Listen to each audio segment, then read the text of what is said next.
Hi, I'm Jess Turner. I lead a product and engineering team for MasterCard, responsible for, amongst a number of things, our FinTech and Enablers group.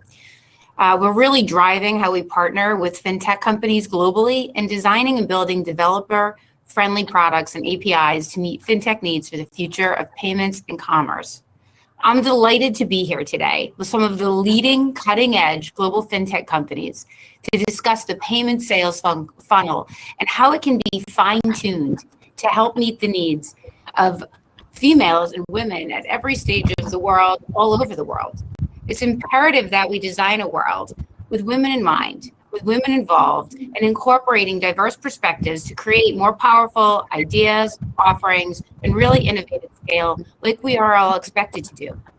I'll be joined today by speakers from different industries, including global payments, cross-border remittances, and mobile wallets, to discuss how to attract and engage more female customers in the FinTech space, and to really focus on increasing loyalty and engagement. But before we jump in, let me set the stage. Last year, the Alliance conducted research surveying 168 FinTechs and 30 investors and other ecosystem players from around the world. And what they found is that there's still a lot of money left on the table by FinTech companies, not taking a gender intelligent approach to their sales funnel. 40% of global wealth is held by women, and 89% of women take charge of day-to-day spending. Yet only 65% of women benefit from financial services, compared to 72% of the norm. And of the women who are receiving financial services, 73% are dissatisfied with them. It's not just about turning everything pink or female focused all the time. There's a real opportunity to use data-driven decisions for better outcomes for both companies and consumers. Aside from this, the research also indicates that digital banking and digital identity and RegTech FinTech are not collecting sex disaggregated data at the same proportion as other industry verticals. Of these FinTechs, we continue to see expansion, we continue to see growth, but because these FinTechs that are using customer data, PFM, and other highly concentrated data aspects that are proportionate of women customers, they're able to provide different credit and lending and payment and remittance reporting, having the lowest outreach to the female group in the industry. So some are not even looking at utilizing gender data to increase awareness, acquisition, or retention for female consumers. There's so much research out there, and it's about using data to make sure we're looking at diverse perspectives, really creating products that fit the needs for everyone. And in this particular panel, we're really going to focus on what that means for females and how do we do a better job of integrating these perspectives and the tools and data that are available to us to do that in the FinTech community to help FinTechs strive. So with that, there's a lot to cover. We're going to hear from a remarkable group of people here today. And so let's get started so we can hear from the group and try to get to the bottom of how do we get to this sales funnel? How do we get to this group, and how do we do it in a way that is data-driven and pragmatic? So with that, I'm going to jump in with my first question. So thank you to all the panelists for being here today. I feel very honored to have the chance to speak with you and excited to hear a little bit about your experience. But I'm going to jump in and ask, as I ask questions, if you wouldn't mind introducing yourselves and your companies and share a little bit about the gender composition of your customer base. That would be a great start. And then whether it is typical for your industry, if there are specific reasons for the gender split you're seeing. So with that, let's go ahead and start with Mariam. Hi, Jessica. Good to meet you, and it's a pleasure to be part of this panel. I am leading product and innovation vertical at JazzCash, and JazzCash is one of the leading fintech companies in Pakistan with almost 28 million plus registered users and 40 million monthly active users. The gender composition of our base is around you can say 22% female composition, and remaining is the male users that we have. This composition has recently improved a bit by 3 percentage points, but historically it used to hover around 18 to 19% female customers that we used to have. As you might all know that Pakistan has the lowest banking penetration even in the South Asian region, and female penetration is, I think, the lowest even among India, Bangladesh, and other neighboring countries as well. So it's more of a typical sort of situation with Jazz Cash, but if you talk about other fintech players in Pakistan, we have improved a bit, but it's more of a typical situation. Thank you for that. Let's move on to the next panelist who'd like to share. Sorry, I think I'm having a bit of an audio problem. We can hear you fine, Jessica. Great, thank you. Yeah. Thank you. Rizwan, you'd like to go next? Yeah, why don't I go first? Yeah, so thank you, Jessica, for the introduction, and then thank you everybody for being here today. And I really am glad to be among these experts in their own field and be part of this great event. I'm Rizwan Aziz. I'm the country director for World Remit Malaysia. We've been in Malaysia for the last 4 years, but World Remit as a global company, we've been around for the last 10 years. And Just Cash actually is one of our partners in Pakistan. And I mean, when Jessica asked about the female participation for our company, more than 50%, close to 60% of our customers are women. And within the company itself, we have a lot of very intelligent ladies who is helping to actually create and always try to make sure that our capabilities are relevant to all our customers. But how we looked at the data that we captured and how do we understand our role as an intermediaries in terms of moving fund from another place to another, one country to another. That's going to be discussed further later, but I just want to emphasize that women definitely is the driving force in World Remit, and definitely either they are the key senders in certain corridors or they are key receivers in many countries that we exist.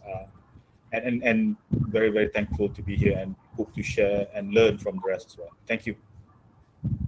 Thank you. So Lakshmi, as a B2B company, how are you thinking about gender composition as it relates to some of your customers? So thank you, Jessica. I'm so delighted to be here. And thanks everyone for attending this panel on payments.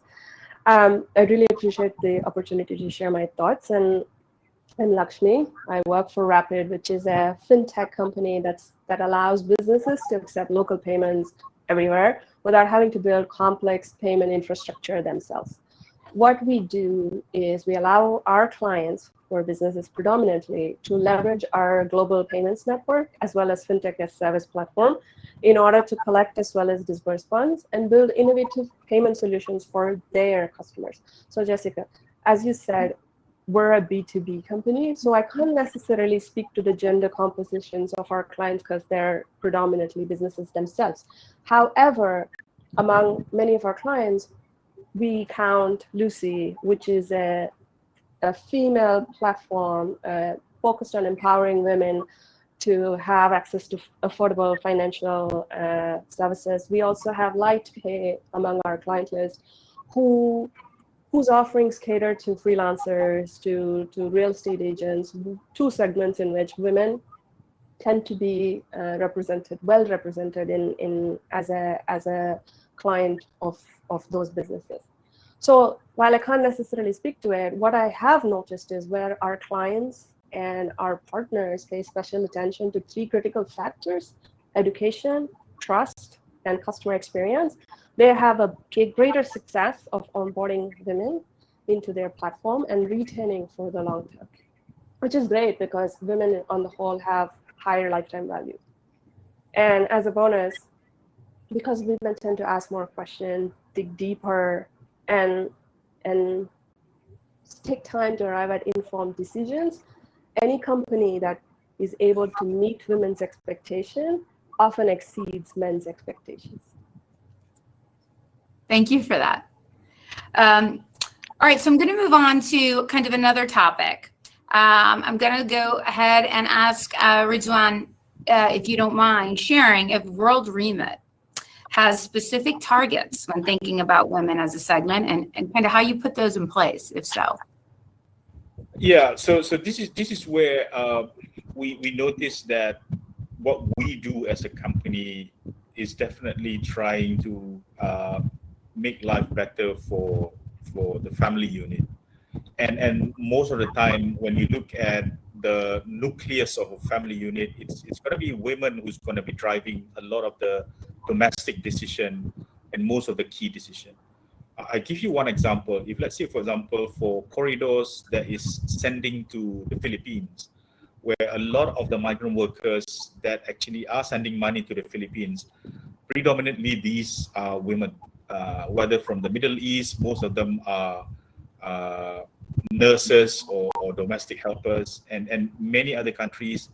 And the unique thing about Philippines is the recipient tend to be men, and this is where we provide an extra features for the sender, and we know that women are mostly the sender, to choose how the payout is going to be structured for them, to make sure that it's not going to be abused by the receiver. I'm not saying that the man will abuse it, but just to make sure that their hard-earned money is not going to be wasted whenever it is received by the family unit back home. So we give them that capabilities for them to be able to choose how the money is going to be paid out.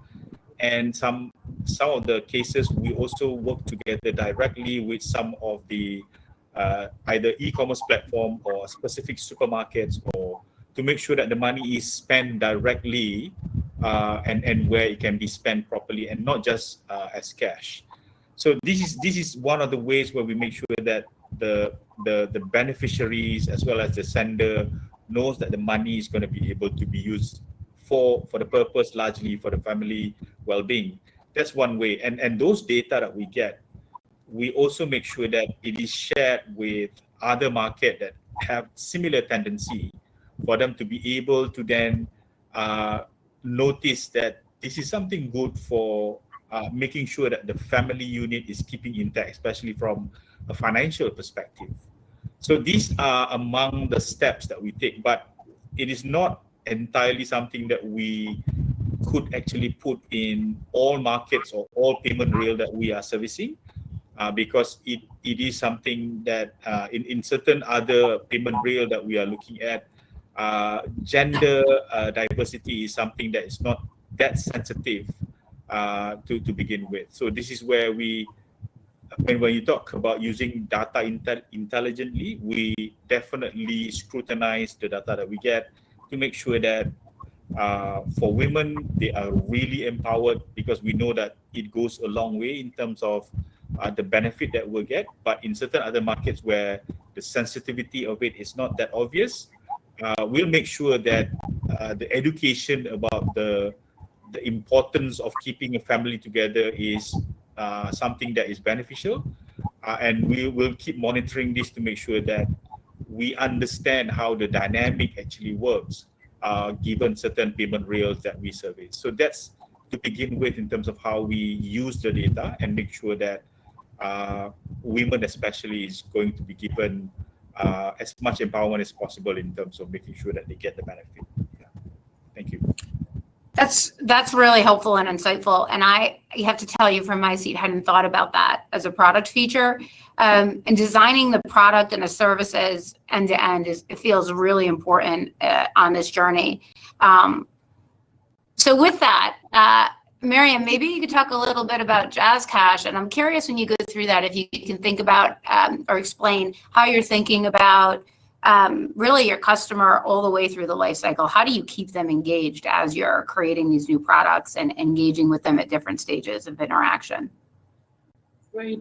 So Jessica, as you know, if I talk about Pakistani environment, historically the banked customer or the bank user, the number was really low. So initially the strategy was to build a product, launch it, and the thought process was more of one size fits for all, and we never used to do much of segmentation around gender or age brackets or anything. So it's more of a product launch and then it's gone. And once the product, we will get some feedback, we will do some improvements, but nothing much on segmentation front. But from past at least 3 years, the focus that we have shifted in terms of product development at JazzCash is now it's more of a design thinking approach that we really follow, and we really go back to the customers after doing the segmentation and we take their feedback on it, starting from point zero.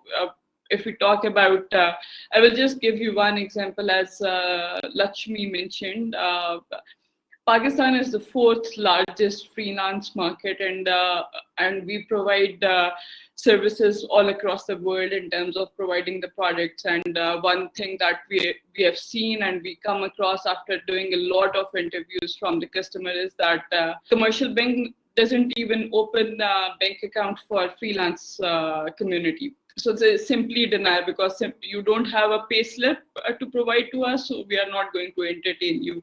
So the freelance community, either they have to rely on their siblings' account or their parents' account to get that money, and then they have to use anyone else's debit card. So what we have done in terms of developing the complete product, we sat with freelancers, we tried to understand their issues from account onboarding process to what sort of products they really wanted. So as an example, I can tell you that we sat with freelancers, we talked to Payoneer as a partner who processed payments for them, and we designed a complete functionality which not only serves the onboarding purpose and it opens freelancing account with Payoneer, but also we give avenues to the freelancers in terms of using that payments.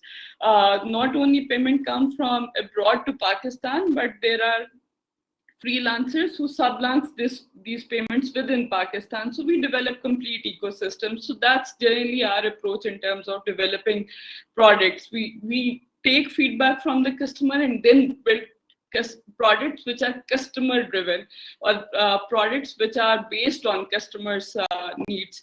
So that is the strategy we are working right now very aggressively to develop products for female segment as well.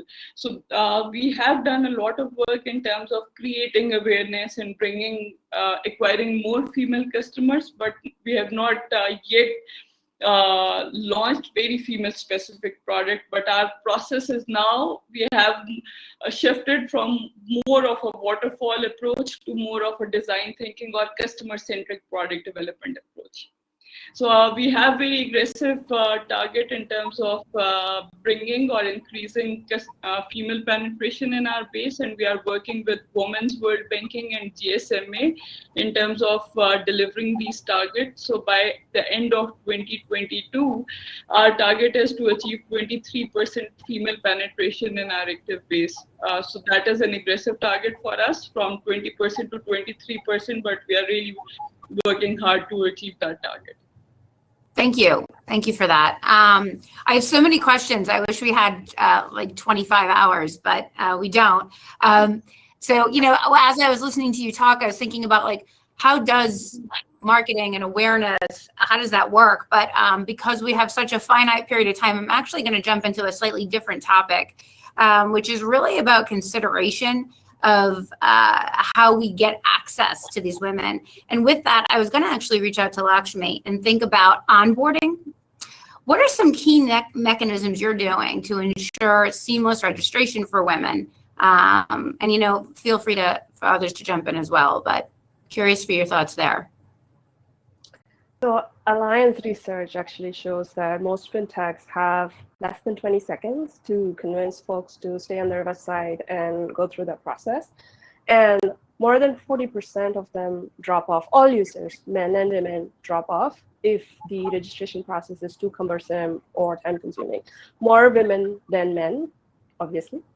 We don't have time to waste. So I'll take you through some examples of where I think onboarding has been done really well using either high-tech solutions or high-touch solution, and then kind of close it off with what I think worked there. For the longest time, there's been a strong resistance in the migrant worker community, whether it's domestic worker or in construction, to opening bank accounts. And this has been for a variety of reasons. Having to go to physical branches, monthly maintenance cost or yearly maintenance cost, minimum balances, paper forms, lots and lots of paper forms. So it's just a few different reasons. Fintechs have addressed this pain point by making onboarding seamless online, allowing for eKYC and other digital verification process. But they also have removed the account fees setup. They don't have any kind of minimum balance. So even if you have $100 that you want to top up into your account and spend it, you're able to do that. You're not only are migrant workers using this for remittance, which has been predominantly the corridor that both Rizwan as well as Mariam talked about. We also see that with the fact that they have access to now visibility to how money comes in, how money goes out, they have better spending habits. They're able to do budgets better. They're able to use these wallets to make transactions which are not just offline, but online as well. Some companies even offer virtual cards and attach it to physical cards. So there's no longer the separation of cash only. The world is literally opening up in terms of e-commerce. So that's definitely a high-tech approach that's worked. And we're definitely seeing, especially in COVID times, the number of fintech accounts that are opening. And we're also starting to see traditional financial services also make that move into that. GBS has a really good onboarding process, and the Payla digital wallet satisfies some of these also use cases. Another good high-tech example of where onboarding can be streamlined is using videos. Here's a fun fact. Google and Ipsos research reports that women are likely to spend 50% more time than men watching how-to videos. So Revolut has capitalized on this, and they've made an onboarding video, which literally is 58 seconds, less than a minute. It walks someone creating a new account on an app and just video that and then provide it. So not only does it show you that it's simple and it's easy, but it also serves as a how-to guide if someone wants to look at it. There are other tech innovations like being able to open an account with your Facebook account, being able to open an account with a Google account instead of having to go through the whole registration process. So definitely reducing the time to onboard and being able to transact to a matter of minutes has gone a long way in streamlining tech innovation as it comes to getting more women to sign up. On the other hand, there's also high-touch approaches. In Philippines, the Grameen Foundation has a women network where what they do is they provide POS solutions and QR code services, which allows you to collect payments from your existing clients. So community-based businesses like bakeries, laundromat, convenience stores are now able to connect individuals to make bank payment, utility payments, do mobile top-up, and they get a small percentage of that transaction into their pocket. So this not only enables women to become entrepreneurs, but it also connects unbanked individuals to better service quality in their near proximity. There's a Malaysian bank which has embraced both touch and tech. So they cater to foreign migrant workers as well. However, they are targeting the employer to make payroll more efficient. So the employer has the ability to provide information about the employee to the bank, and this initiates the onboarding process. So it removes the requirement of someone having to go in and fill out all these big forms in a bank. Then the Alliance Bank, which is the name of the bank, comes for an on-site visit where they do training for the migrant workers. They show them how to download the app, how to set up transactions, how to do withdrawals, how to do remittances to some of the common corridors, especially within South Asia and Southeast Asia. And the icing on the cake is they've localized the app in the common languages that the migrant workers use. So it has completely removed the usage barrier. So I think online onboarding, eKYC, showing role models, being able to access services in your own language, all of these have really driven the sign up, and we're starting to see the need to move to more people using digital financial services these days. Thank you for that. It's very comprehensive. I have to say that how-to videos is very insightful. Really something everyone, I think, probably can take from. I was feverishly taking some notes for myself, so thank you for sharing that. You mentioned usage, which is going to bring me to a question here. Rizwan, can you talk a little about the usage phase of the sales cycle and any patterns you're seeing that are really gender related from a usage perspective, and if there are any specific use cases that you feel appeal more to women? I know you talked a little bit about the remittance side of it when the money gets sent and having some control. Is there anything else you can think of or that is prominent for you for overall behavior? Yeah, I think there's two very obvious things that we notice. One is the customer journey itself needs to be simple, and it doesn't, as you said earlier, it doesn't need to be pink, it doesn't need to be gender bias in terms of the appearance, but it has to be simple. And this is where, like what Lakshmi said just now, those customers that we have, they prefer to have it simple, to have it to the point, and not really kind of a busy kind of a customer journey. So icons and symbols that could really be universally accepted is something that we strive to put in to make sure that we don't spend too much time in terms of trying to explain it using text, because nobody wants to read when they are opening up their mobile app. That's one thing that we notice very, very obviously. And then secondly is the ability to provide support whenever it's needed. That is really, really important, because it would lead to the level of trust in terms of whether these services that they are going to use is going to be trustworthy and reliable going forward. So if they call up and within maybe one or two rings, somebody pick it up and the customer support is able to give some reliable explanation on how to solve whatever issue that they have, I think that is something really, really important. And we notice that a lot of our women customer appreciate that, and they don't really mind in terms of whether the cost of the transaction is slightly higher compared to competitors.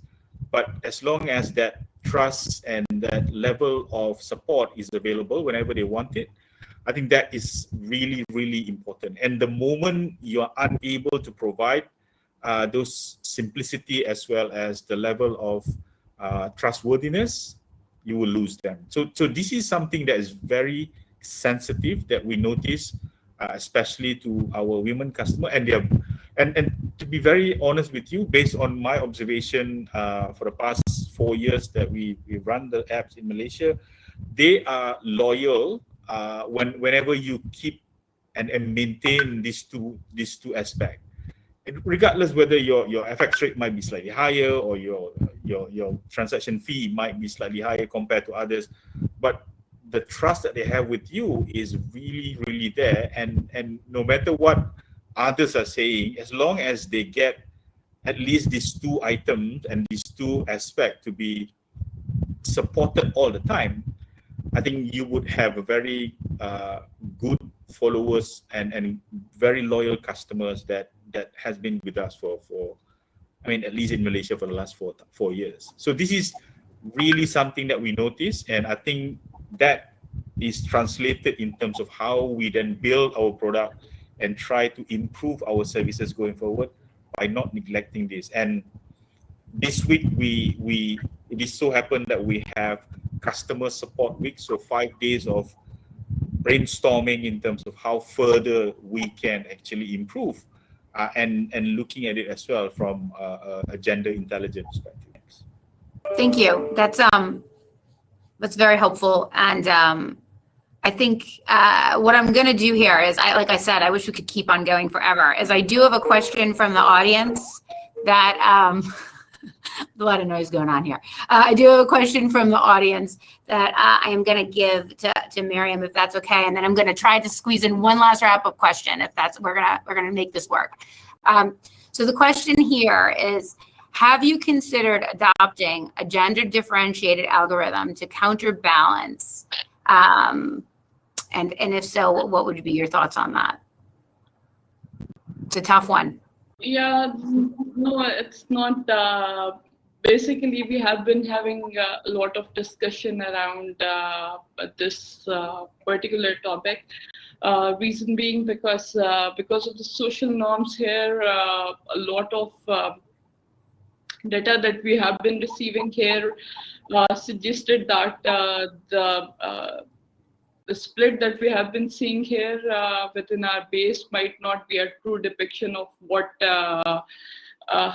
how usage is actually being driven by. So in Pakistan and maybe in other countries as well, usually men are the main decision factor in terms of deciding which SIM to be used by which operator to use your mobile phone, which account to be opened. So what we have seen in our usage pattern was that there are male CNICs where we could see a very different pattern of usage, which might be aligned with what female usage look like. So what we are going to do with GSMA affiliated company, they have these algorithms already developed with them. So we are not going to reinvent the wheel, but we are looking at designing that algorithm along with their partnership to identify which of the users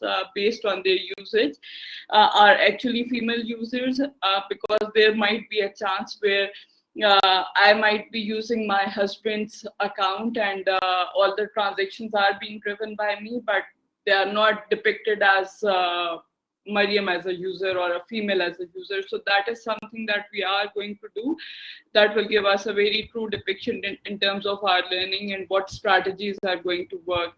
And same is the case that we are going to deploy in our lending use case as well. There are inherent biases that come into play for females when you are going to take a lending decision, because because their usage pattern is different, or they might be doing less transactions, but the algorithm might not make them eligible to get a loan. But what we have seen in other countries and what we have seen with our limited data is that female users are really good borrowers and the default rates are really low. So that sort of bias we really want to remove from our lending or credit scoring algorithm as well. So we are actually considering this algorithms to be tweaked a little bit, both for lending and also for looking at the usage pattern of our overall base. I hope I have answered the question and within the time. No, I think you've done a great job. It's a hard question. And I know we spend a lot of time here talking about reviewing data to make sure that we don't have unconscious bias in the data we're doing. And I think that hopefully will be adopted by everyone around the world, and so that we can do things more effectively. So what I'd love to do is wrap up. And, we've spent a lot of time talking about opportunities and really the paths that you guys are taking around the world to really make a change here. And I guess I'd ask as a closing part of this panel, if you could just give your final thoughts on what does the impact of focusing on women in this for fintech companies? What is the benefit not only for the company, which we spent some discussion on, but for women themselves? How does this help them and their financial health? And then with that, we'll close.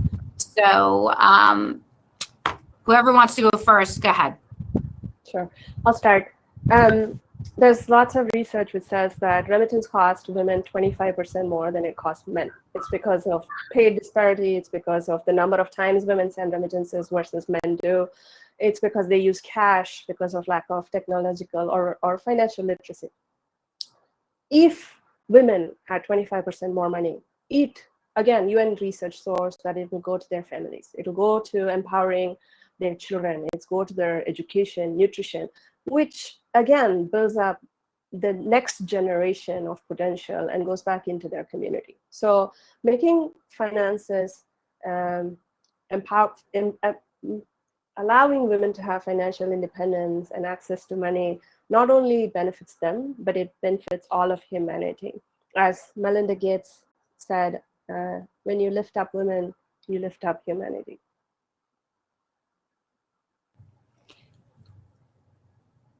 Thank you. Rizwan, do you want to go next? Sure, thank you. I thought Miriam want to go first, but thank you for that.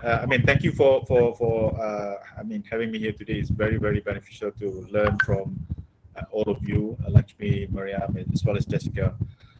What I as a last word in terms of looking at it, two things. One is now personally, not via Remit, I'm looking at using psychometric data, which have proven to show that women are better in terms of making financial decisions.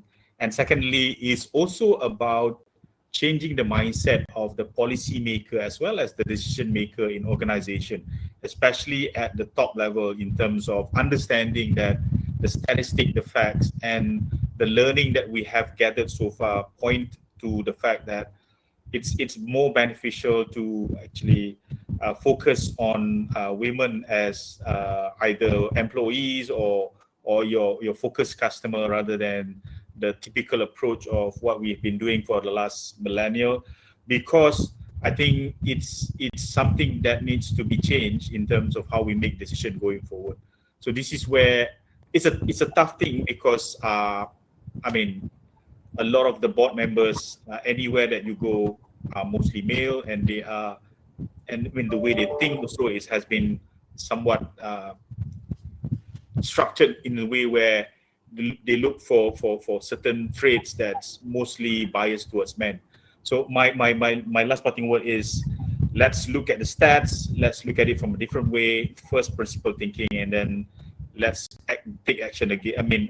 Based on that, and most of the time it will be based on interest for women rather than anything else. Thank you very much. Thank you. Miriam, do you want to close out here? Yes, Jessica. I think, in my opinion, including women into fintech or developing women intelligent fintech has three-pronged benefit. It has its social impact, it has its economic impact, and it has its commercial impact on the organization as well. What research really shows is that whenever women start earning and they start investing into their families, generally you have seen that it has a bigger impact on the family itself. What we have seen from research in Bangladesh and other countries is that women usually invest in education of their children. If the same level of increase is seen in females' income or men's income, the bigger impact or investment is being done into home by female rather than men. So that has a very strong social impact as well. When you talk about economic impact, of course, there are women and they are equally working in different classes. And if you equip them with the payment system or financial, if you make them part of financial inclusion, it has strong impact on overall economy of the country, because they are part of all economic activity happening.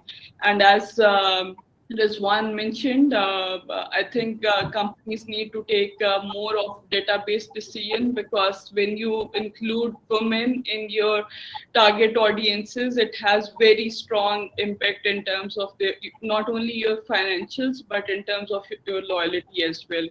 We have seen huge improvement in terms of loyalty of female customers if you make them transaction on the day of account opening. So that creates a huge commercial impact for the organization as well. So in terms of both social, economic, and commercial, it has all the positive case. So I think